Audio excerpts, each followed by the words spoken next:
ایک اور چیز عرض کروں گا جو کہ کمر، مہروں اور جوڑوں کے لیے نہایت لاجواب ہے، وہ ہے ہلدی اور دار چینی، بس ہم وزن۔ ہلدی اور دار چینی، ہلدی پیسی ہوئی نہ لے کبھی بھی، بغیر پیسی لیجیے، اور دار چینی بھی، ان کو ہم وزن 50-50 گرام لے لیں، ہم وزن باریک پیس لیں، اور ہم وزن باریک پیس کر اب اس کا 1 چمچ یا آدھا چمچ منہ میں ڈال کے اوپر سے پانی پی لیں۔ شہد میں تو اکثر شہد میں ملا کے استعمال کراتا ہوں، بلکہ میں تو شہد میں ملا کے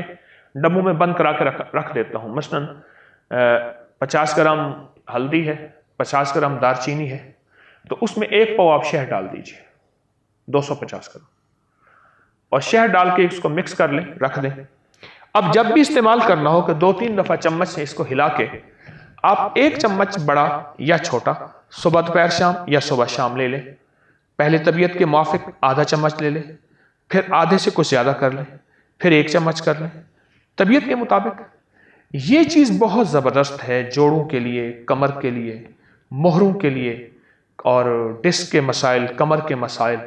اور جوڑوں کے مسائل کے لیے، اور پٹھوں کے کھچاؤ کے لیے بہت کمال چیز ہے۔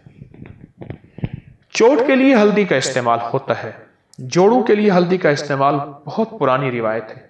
حاملہ عورت کو اس سے پہلے ہلدی ہی استعمال کراتے تھے، اس کے لیے باقاعدہ کچھ چیزیں بنتی تھیں جس میں ہلدی کا استعمال ہوتا تھا، اور اس کا نفع اور فائدہ یہ ہوتا تھا کہ حاملہ عورت دوسرے تیسرے دن گھر کا سارا کام کرتی تھی، اور پہلے دن گھر کا سارا کام کرتی تھی، اور جسم ساتھ دیتا تھا، اور ہر سال بچہ، لیکن جسم ساتھ دے رہا ہوتا تھا۔ وہ پرانی روایتی غذائیں، وہ پرانی روایتی دوائیں، وہ پرانی روایتی چیزیں جو ہماری زندگی میں شامل ہوئیں تو جسم صحت مند ہو گیا اور تندرست ہو گیا، اور حیرت انگیز طور پہ